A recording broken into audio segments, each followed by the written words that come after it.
नमस्कार फ्रेंड्स, स्वागत है आपका शर्मा ट्यूब 89 में। फ्रेंड्स, हमारे चैनल को सब्सक्राइब करना ना भूलें, जो कि है शर्मा ट्यूब 89।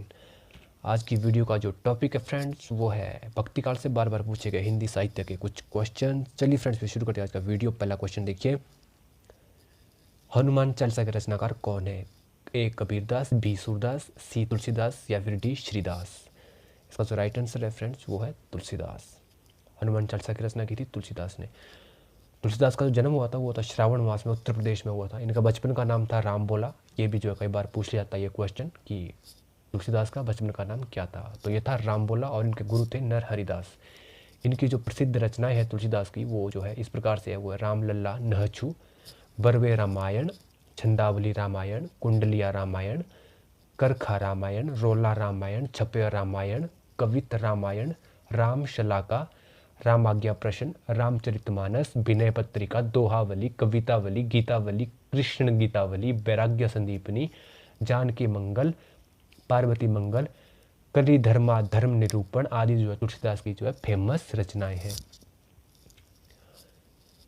आगे बढ़ते अगले क्वेश्चन की तरफ।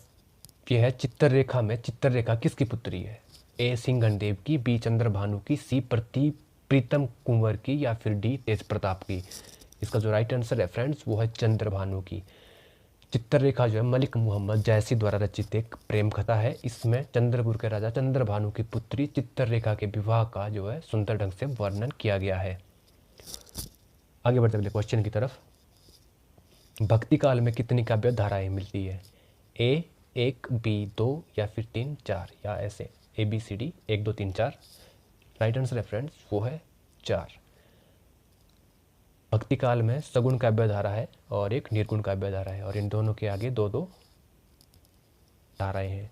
सगुण काव्यों में है कृष्ण मार्गी काव्य धारा और राम मार्गी काव्य धारा। निर्गुण में है ज्ञान मार्गी और प्रेम मार्गी काव्य धारा। तो इस प्रकार से 4 काव्य धाराएं हैं भक्ति काल में। आगे बढ़ते अगले क्वेश्चन की तरफ। नरसिंह जी का मायरा किस काव्य से संबंधित है? राम भक्ति काव्य से, कृष्ण भक्ति काव्य से, सूफी काव्य से या फिर संत काव्य से। तो ये है कृष्ण भक्ति काव्य से नरसिंह जी का मायरा।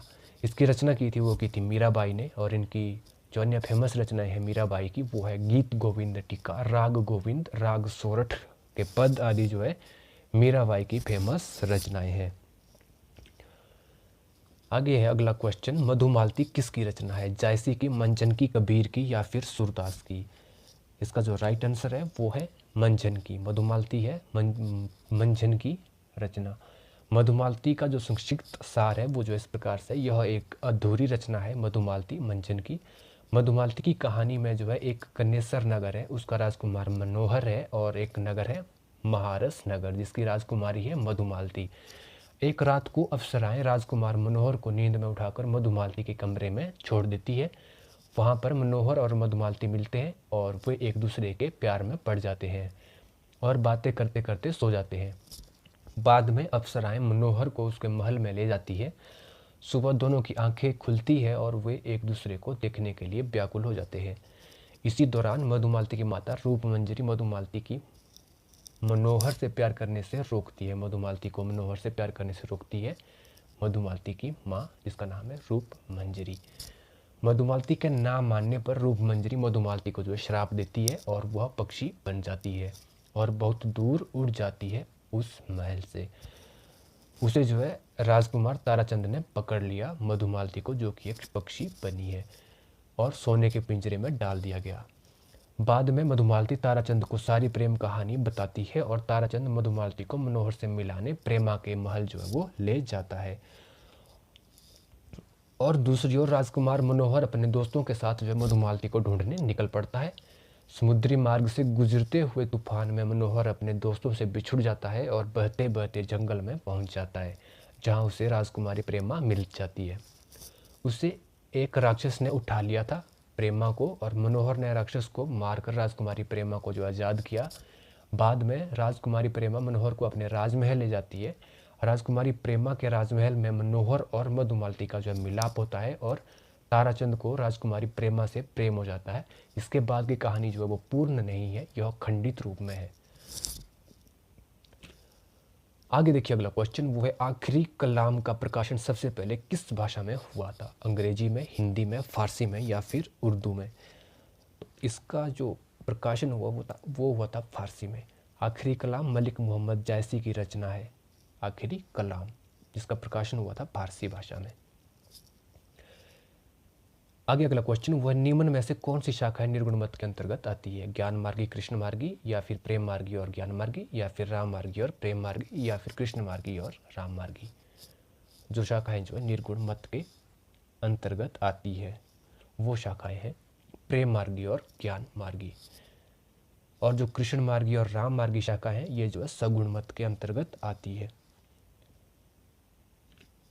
आगे देखिए अगला क्वेश्चन, वो है जायसी का प्रिय अलंकार निम्न में से कौन सा है? उपमा, श्लेष, उत्प्रेक्षा या फिर यमक? इसका जो राइट आंसर है वो है उत्प्रेक्षा। उत्प्रेक्षा अलंकार, जब उपमेय में उपमान की संभावना की जाए तो वहाँ पर उत्प्रेक्षा अलंकार होता है। जैसे कि नेत्र मानो कमल है उसके, इस वाक्य में उपमेय नेत्र है और जिसकी तुलना जो है उपमान कमल से की गई है। आगे देखिए अगला क्वेश्चन, मलिक मोहम्मद जायसी का नाम जायसी कैसे पड़ा? जायस गोत्र के कारण, जायस में रहने के कारण, जायस नदी में बहने के कारण, या फिर जायस ग्रंथ के कारण? तो इनका जो नाम हुआ था वो पड़ा था जायस में रहने के कारण। जायसी जो है अमेठी के निकट जायस नामक गांव में रहते थे और इनका पूरा नाम था वो था मलिक मोहम्मद जायसी। आगे बढ़ते अगले क्वेश्चन की तरफ, नाभादास की रचना भक्त माल किस भक्ति काव्य से संबंधित है? कृष्ण भक्ति से, राम भक्ति से, उपरोक्त दोनों से, या इनमें से कोई नहीं? इसका जो आंसर है वो है राम भक्ति से संबंधित है भक्तमाल, जो कि रचना है नाभादास की। आगे देखिए अगला क्वेश्चन, भक्ति काल को हिंदी काव्य का स्वर्ण काल सबसे पहले किसने कहा था? आचार्य रामचंद्र शुक्ल ने, जॉर्ज ग्रियर्सन ने, आचार्य दिवाकर ने, या फिर मैथिली शरण गुप्त ने? तो ये कहा था जॉर्ज ग्रियर्सन ने। भक्ति काल को जो है स्वर्ण काल कहा था सबसे पहले, वो कहा था जॉर्ज ग्रियर्सन ने। आगे बढ़ते अगले क्वेश्चन की तरफ, सैयद इब्राहिम को किस उपनाम से जाना जाता है? कबीर के नाम से, रहीम के नाम से, रस खान, या फिर अमीर खुसरो के नाम से? सैयद इब्राहिम, तो सैयद इब्राहिम को जाना जाता है रस खान के नाम से।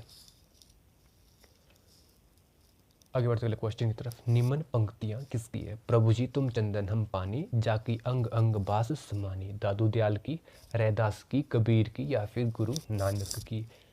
तो ये रचना है, ये जो पंक्तियां हैं ये है रैदास की। आगे है, जाकी रही भावना जैसी, प्रभु मूरत देखी, तीन तैसी। ये पंक्तियां किसकी है? सूरदास की, मीराबाई की, तुलसीदास की, या फिर कबीर की? तो ये पंक्तियां हैं तुलसीदास की। आगे क्वेश्चन, हिंदी का पहला वक्रोक्ति महाकाव्य किसे माना जाता है? सुरसागर को, पद्मावत को, हंसावली को, या फिर रामचरितमानस को? यह माना जाता है पद्मावत को। हिंदी का पहला वक्रोक्ति महाकाव्य है वो है पद्मावत। आगे क्वेश्चन, रास पंचाध्यायी किसकी रचना है? ध्रुवदास की, कुंभनदास की, नंददास की, या फिर हरिदास की? ये रचना है नंददास की। रास पंचाध्यायी रचना है नंददास की। आगे देखिए वाला क्वेश्चन, युगल शतक किसकी रचना है? श्री भट्ट की, मीराबाई की, नंददास की, या फिर कृष्ण दास की? युगल शतक है श्री भट्ट की रचना। आगे देखिए वाला क्वेश्चन, हिंदी की आदि कवित्री किसे कहा जाता है? हिंदी की आदि कवित्री किसे माना जाता है? महादेवी वर्मा को, सुभद्रा कुमारी को, मीराबाई को, या इनमें से कोई नहीं? इसका जो आंसर है वो है मीराबाई। मीराबाई को हिंदी की आदि कवित्री माना जाता है। आगे देखिए वाला क्वेश्चन, भक्ति काल का समय कब से कब तक माना जाता है? 1050 से 1275 तक, 1150 से 1375 तक, या फिर 1375 से 1700 तक, या फिर 1200 से 1300 तक? इसका जो आंसर है वो है 1375 से 1700 तक माना जाता है भक्ति काल। इससे पहले आदिकाल, भक्ति काल, फिर रीति काल, ऐसे ऐसे। आगे बढ़ते अगले क्वेश्चन की तरफ, ढाई अक्षर प्रेम के पढ़े सुपंडित हो, इस पंक्ति के रचयिता कौन है? कबीर, रैदास, रहीम, या फिर मीराबाई? तो इसका जो आंसर है वो है कबीर।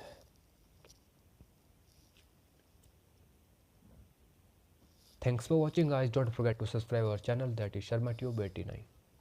बाय बाय दोस्तों, have a great time ahead.